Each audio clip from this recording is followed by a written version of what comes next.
Steve Jobs walked on stage and totally bombed. The touchscreen failed. People hated typing on glass. So, the iPhone died. Nokia stayed king. Now, it is 2024. The internet is still massive, but it only lives on your heavy desk computer. When you leave your house, you are completely offline. Think about that. No Uber. You stand on the street corner and wave your hand for a taxi. No Instagram. You buy a physical digital camera for vacations. You do not swipe for dates. You actually talk to strangers at local bars. Paper maps are still in every single glove compartment. If you get lost on a road trip, you ask a gas station clerk for directions. Walk into a coffee shop today. In our world, everyone is staring down at a black screen. In this alternate world, people actually look at each other.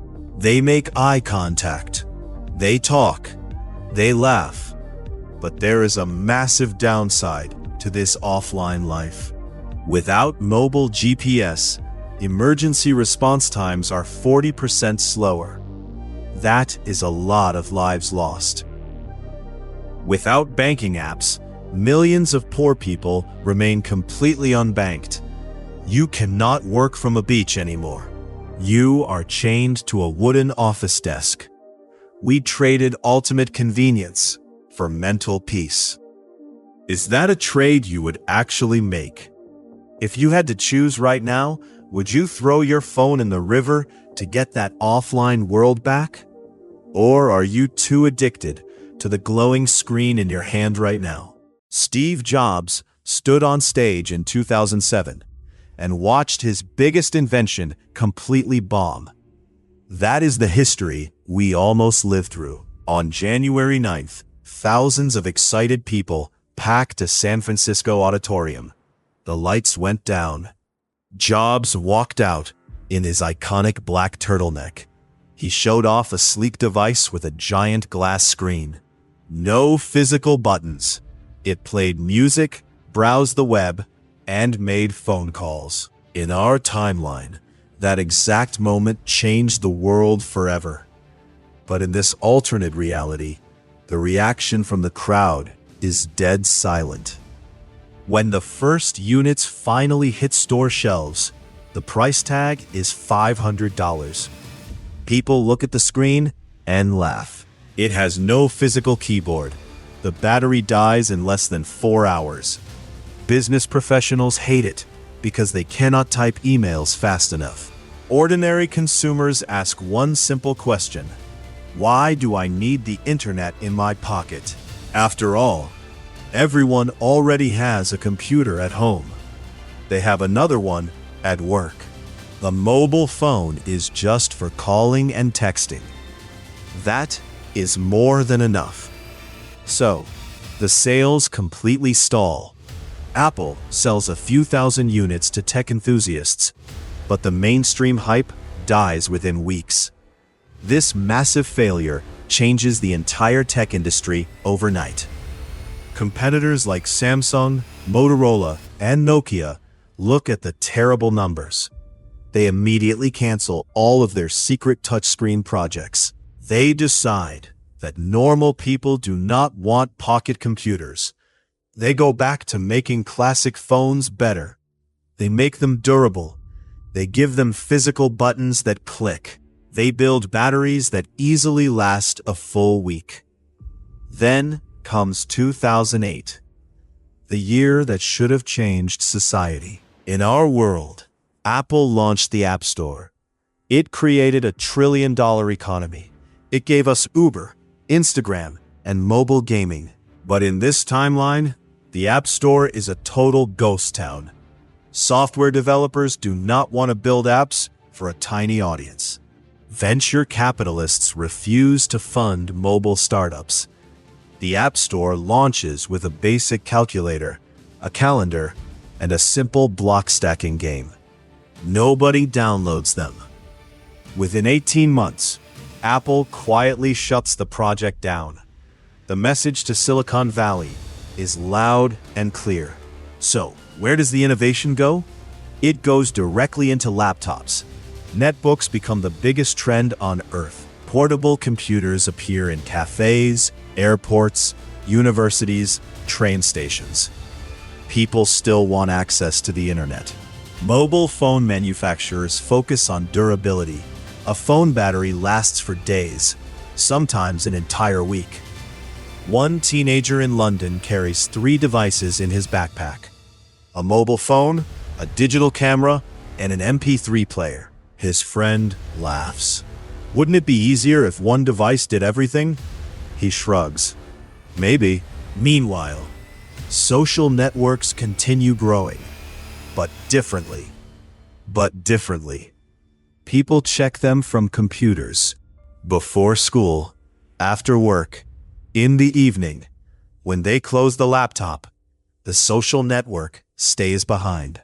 Outside, people wait at bus stops. They look around. Some read newspapers. Others listen to music. Some simply wait. Boredom still exists, and without anyone realizing it, that boredom gives people something increasingly rare in our timeline: time to think. By 2010, the verdict seems final. The touchscreen smartphone was an interesting experiment. Nothing more. Technology journalists begin writing retrospective articles. One headline reads, "The phone that tried to become a computer." Another asks, were smartphones ever really necessary? The world moves on. The internet continues expanding. Computers become more powerful. Social media grows. Digital technology transforms civilization. But one boundary remains. The internet is a place people visit, not a place they carry everywhere. Your phone is completely blank. No apps exist. No Instagram. No Uber. No Google Maps. This was the alternate reality of 2012. The internet was everywhere, but it stayed on your desk. You went online when you opened a laptop. When you walked outside, the digital world stayed behind. Because smartphones never took over, the app economy died before it started. Let's talk about getting a ride. In our world, you tap a button and a car arrives. In this world, that never happens. If you need a taxi, you find a payphone. You call a dispatcher, or you walk to a taxi stand and wait. At airports, massive lines of yellow cars wait outside. Drivers actually have to memorize the city streets. Passengers have to give directions. The phrase, "Your driver is 2 minutes away," does not exist. Food delivery is exactly the same. There is no DoorDash. There is no Uber Eats. If you want dinner, you open a kitchen drawer. You pull out 5 paper menus: pizza, Chinese, Indian, Italian. The family sits around the table and argues. Then, someone picks up the landline. You talk to a real person. No algorithm recommends your meal. Banking is just as different. Sure, online banking exists, but you only do it on a computer. You check your balance at home. You send money from a laptop. ATMs are on every single corner. Bank branches are packed. You still leave the house asking 3 questions. Keys, wallet, phone. Your phone is just for calling. It does not replace your wallet. Travel is where things get really wild. There is no navigation app. You buy a separate GPS device and stick it to your windshield. Or you carry a giant paper map. Tourists carry printed maps. Guidebooks remain popular. At train stations, everyone stares up at a massive departure board. If a train changes tracks, you have to look up to know. You print your airline tickets at home. If you forget that piece of paper, your vacation is ruined. Photography changes completely too. Digital cameras never went away. Instead, they got smaller and cheaper. Every family owns a pocket camera. When you go on vacation, you take 50 photos, not 5,000. You take pictures on purpose. Then you return home. Connect the camera to a computer. Choose the best images. Upload some, print others. A photograph still has a moment between being taken and being shared. That delay changes something. Concerts look different. Thousands of people face the stage. A few cameras rise into the air, but not an entire forest of glowing screens. The crowd watches with their own eyes. The memory belongs first to them, and only later to the internet. Dating evolves differently as well. Online dating websites become popular, but they remain websites. People browse profiles at home.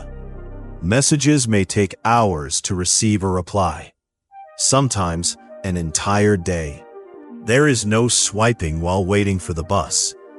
Meeting someone takes real planning. You agree on a place and a time. Imagine a Friday night. A guy waits outside a movie theater.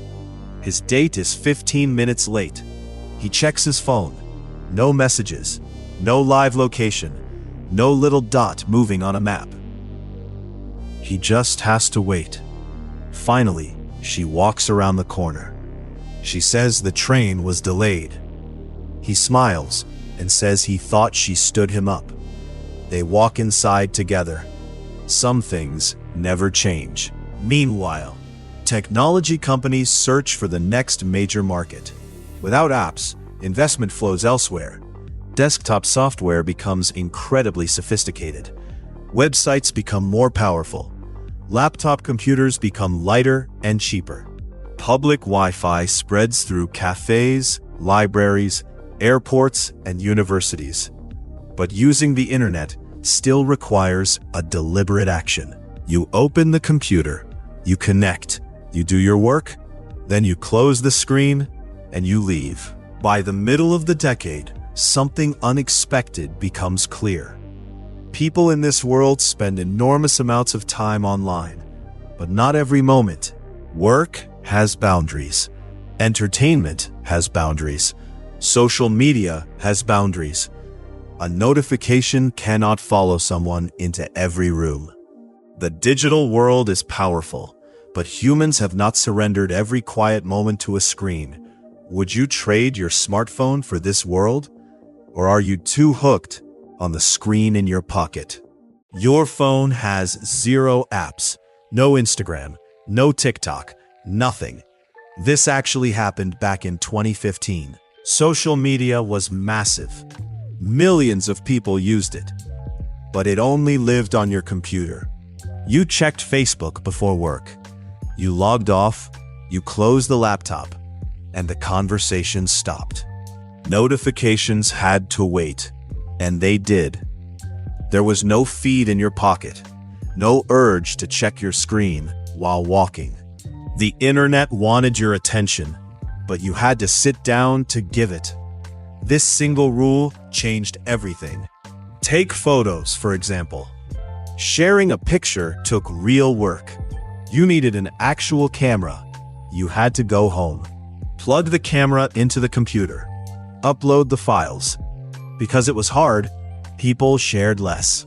A birthday party meant 10 photos, not 200. You posted vacation pictures 3 days after coming home, not while standing by the pool. One girl went to Rome. She came back and showed her friends her laptop. They saw the Colosseum. They saw the cafes. One friend asked a question. "Why didn't you post this while you were there?" She laughed. "Because I was in Rome." It sounds stupid now, but back then it made perfect sense. Influencers existed back then too, but the barrier to entry was high. You needed a real camera. You needed editing software. You could not just go live from your bedroom. Ordinary people did not broadcast their lives. Restaurants looked totally different. Food arrived, people ate it. They did not take 20 photos first. They just enjoyed the meal. Gyms were for working out. Nobody recorded their sets. Tourists looked at monuments with their own eyes, not through a 5-inch screen. Kids grew up with the internet, but they did not carry it around. Parents allowed 1 hour of computer time. The PC sat in the living room. Everyone could see what you were doing. Your bedroom was a safe zone. Bullying still happened at school. Online drama happened too. But when you walked away from the computer, it ended. The screen went black. The world got quiet. For teenagers, that boundary was a lifesaver. The news was different too. Stories still broke online, but people were not glued to their screens. If a major event happened, you didn't pull out a phone. Or you waited until you got home. Information was fast, but not instant. Rumors took days to spread, not minutes. False information still existed. Conspiracy theories still spread. Propaganda still found audiences. Human nature had not changed. Only the speed had. Political campaigns learned to use social networks. But politicians could not dominate everyone's attention 24 hours a day. A controversial statement posted at midnight might not become national news until morning. 8 hours. In the digital age, that felt almost like eternity. One evening, a family sat around the dinner table. The father's computer made a notification sound from another room. He looked toward the hallway, then back at his family. His daughter smiled. "Aren't you going to check?" He shrugged. "It'll still be there after dinner." The conversation continued. Nobody thought the moment was remarkable. In this world, it wasn't. Across the city, thousands of computers glowed behind apartment windows. People connected with friends, watched videos, read news, shared photographs, argued with strangers, laughed at jokes. The digital world was alive. But outside those windows, the streets remained different. People walked without screens in their hands. Passengers stared through train windows. Strangers occasionally started conversations. Boredom still existed. Silence still existed. Privacy still existed. Not because technology had failed, but because technology had never learned to follow humanity everywhere. We had a choice. We could log off, and we did. Uber never existed. DoorDash never happened. In 2018, the digital economy was worth trillions, but nobody owned a smartphone. Think about it. No screens in our pockets. High-speed internet existed, but it lived strictly on desktop computers. This one shift changed how humans lived, worked, and spent money. Without mobile apps, the gig economy never took off. Taxi companies remained massive. They did not get crushed by tech startups. Dispatch centers became incredibly advanced instead. You booked a ride online from your computer before you left home. But once you stepped outside, there was no moving car icon on a screen. There was no driver rating. No algorithm decided your fate. Taxi drivers still had to memorize every single street. The food delivery business was completely different too. Restaurants did not pay 30% fees to giant platforms. If you wanted pizza, you called the shop, or you ordered from their website on your computer. Thousands of independent restaurants hired their own delivery drivers. Local delivery networks popped up to connect shops in the same neighborhood. It was less efficient than a single app. But local businesses kept almost all their profits. Neighborhood economies stayed strong because money stayed local. Shopping habits changed drastically. Online retail was huge, but it required a PC. You could not buy shoes while waiting for a bus. You could not order a television while riding the train. If you saw an ad, you had to wait. You had to go home, turn on your computer, and search for it. That small delay changed consumer behavior completely. People still bought useless things. They just bought way fewer of them. Advertisers absolutely hated this setup. They tracked your search history at home, but the moment you walked out your front door, you disappeared. Location-based ads did not exist. Stores could not ping your phone with a discount code when you walked past. Billboards, television, and radio remained dominant. Banking followed a similar path. Online banking was secure and advanced, but it stayed on your desk. Banks gave customers secure home terminals and biometric card readers. You could pay bills and trade stocks from your living room. But on the street, cash and plastic cards ruled. Street performers still used physical cases for coins. Cafes did not use QR codes. If you owed a friend for lunch, you did not Venmo them. You said, "I will pay you back when I get home." And you actually had to remember to do it. Work changed the most. Without smartphones, your boss could not reach you after hours. Sure, email existed, but you only saw it when your laptop was open. Managers could call your home phone, but that felt extreme. A ringing phone at 10 at night meant an absolute emergency. At 6 in the evening, millions of people left their offices, and their workdays actually ended. The phrase, "Did you see my email?" meant, "Did you see it while you were at your desk?" It never meant, "Why did you ignore me at midnight?" Because of this, millions of middle-class jobs survived. Travel agencies did not disappear. Bank branches stayed open on every corner. Taxi dispatchers kept their salaries. Technology automated complex tasks, but it did not erase human interaction. The economy was slower. It was definitely less convenient, but it kept people employed. Imagine a bookstore owner closing up for the night. He counts his cash. Outside, the street is alive. Outside, people walked past banks, travel agencies, and crowded restaurants. His daughter asks if people will ever buy everything online. He smiles and says, "Maybe, but people still like people." He locks up and walks into the crowd. The economy was digital, but it was never invisible. Money moved through wires, but transactions still started with a conversation. Imagine a teenager in 2021 who has never seen a smartphone. They used the high-speed internet. They played online multiplayer games. They watched videos on heavy laptops, but they had absolutely nothing in their pockets. This single difference changed childhood completely. After school, kids just vanished outside. Football fields were packed every single afternoon. Sidewalks were piled high with old bicycles. Parents had no GPS tracking apps. They could not check a map to see your location. They just said one simple thing: be home before dinner. And somehow, almost everyone made it back. Teenagers still carried basic mobile phones, but they were simple devices.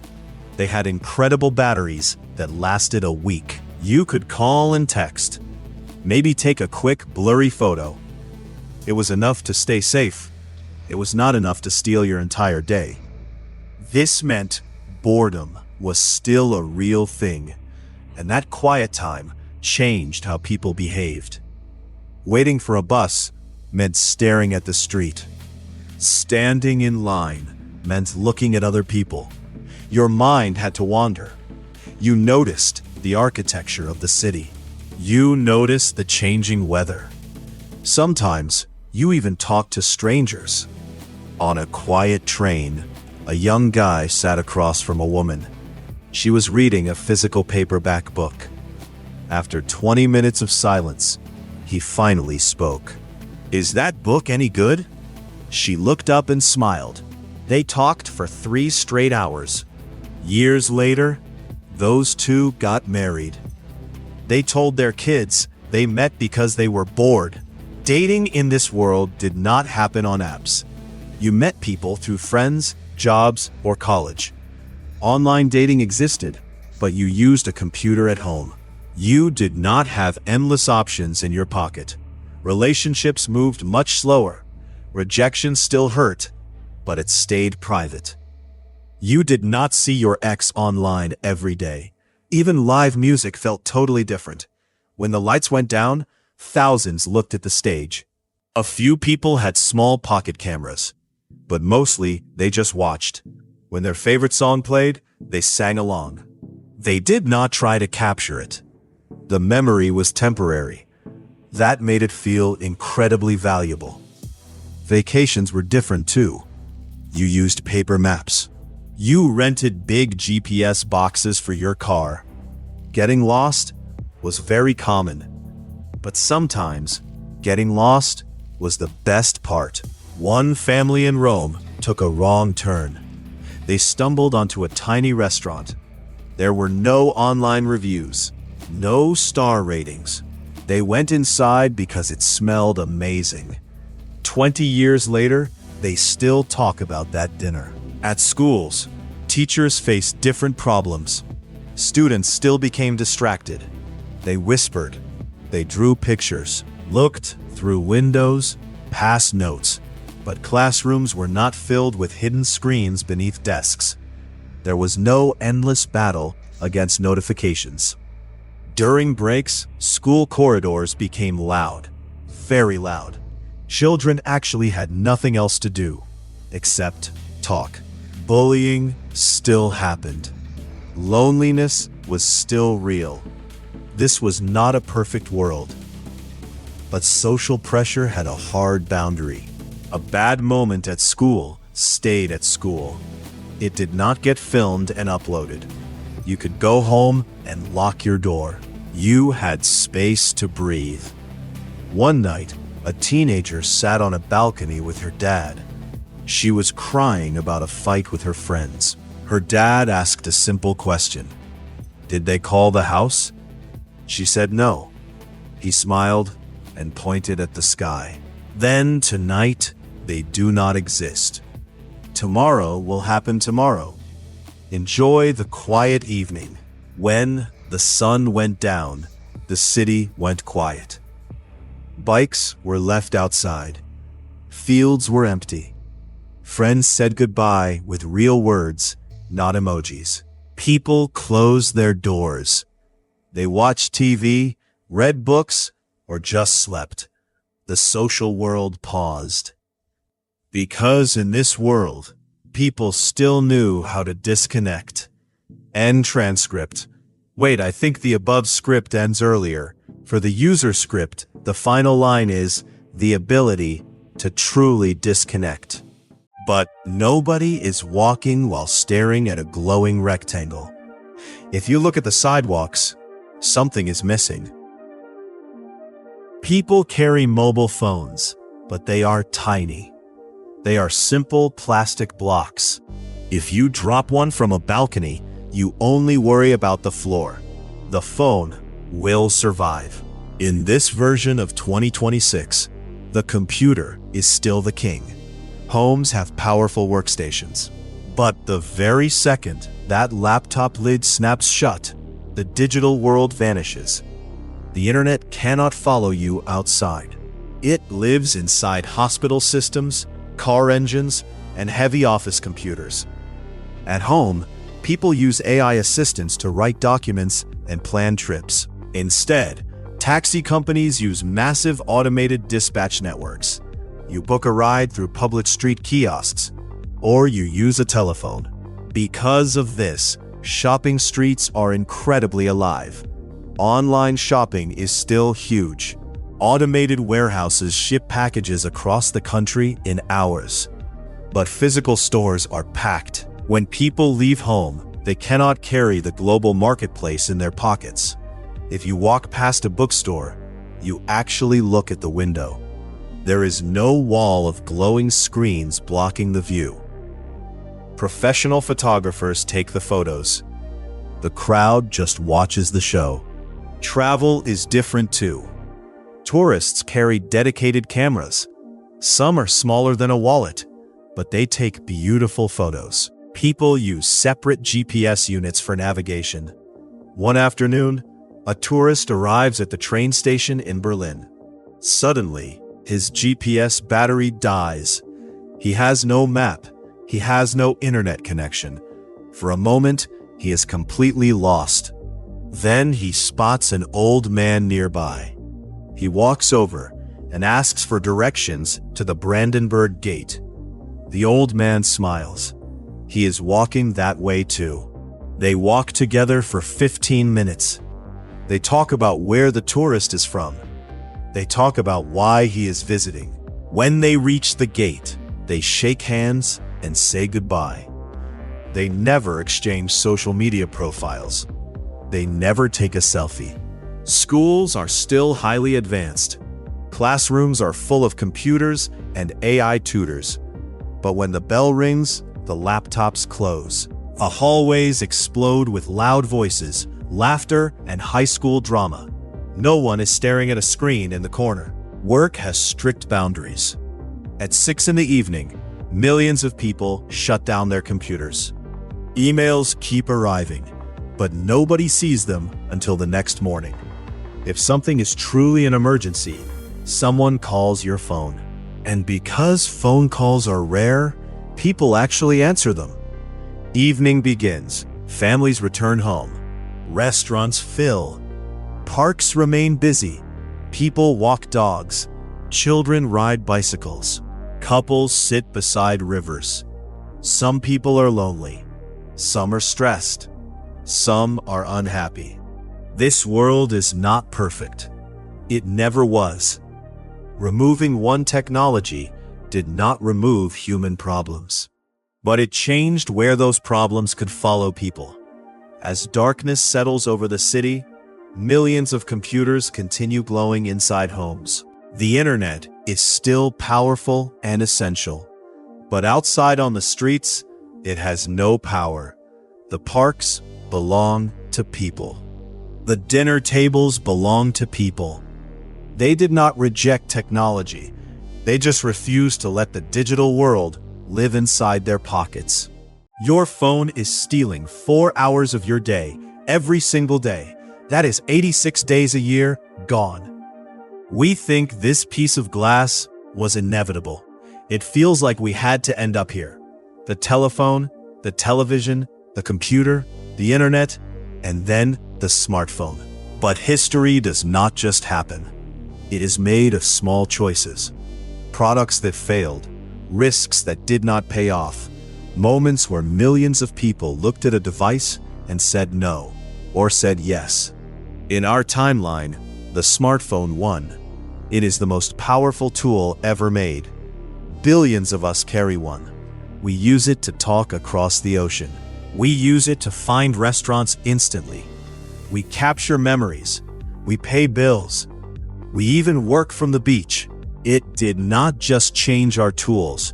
It changed our brains. But what if we took a different path?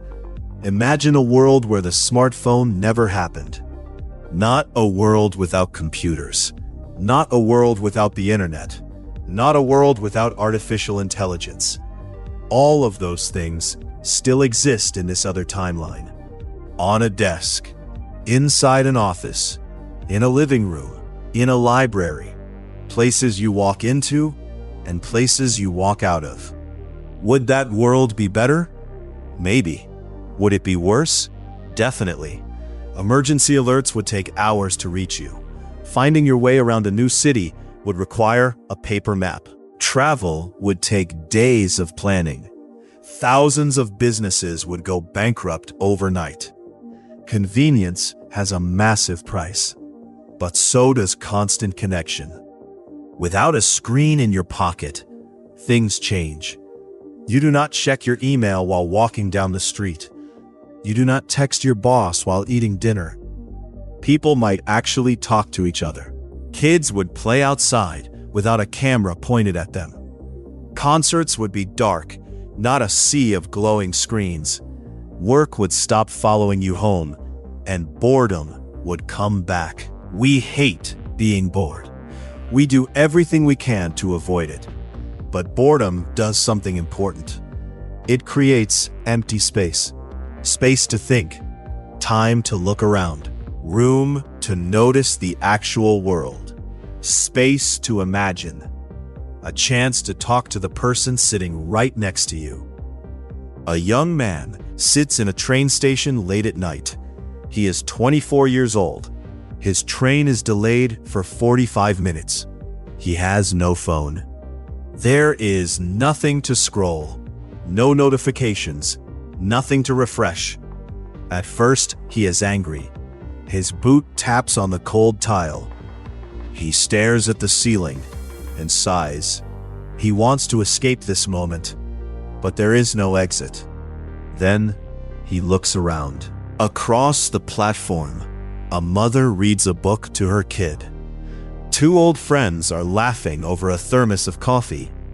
A guy near the door is playing a quiet song on a guitar. Outside, raindrops hit the pavement under the streetlights. He just watches. He listens. He actually hears the rain. A stranger sits down next to him. The stranger looks at the empty tracks and sighs. Delayed too? The young man smiles and says, "Unfortunately." The stranger laughs and says, "Well, it could be worse." And they start talking. They do not become best friends. They do not trade Instagram handles. They just talk about the weather, the city, and the late train. They talk until the headlights appear. That is the strangest part of this other world. It is not the technology they do not have. It is the tiny moments that still have room to exist. The train doors slide open. The young man gets on. He sits by the window. The city lights start to blur past. No screen glows on his face. He just watches his own reflection in the dark glass. Meanwhile, back in our world, billions of eyes look down. We stare at the blue light, scrolling, swiping. This is the end of this archive. We looked at a world that got advanced, but stayed offline. A world that got connected, but not every single second. Would you trade your phone for that world? There is no right answer. Technology does not decide how humanity lives. We do. So, ancient parchment begins turning. One page, then another. The final page closes. A bronze seal presses into warm red wax. The emblem of the hidden archives appears. The archive is complete. Tonight,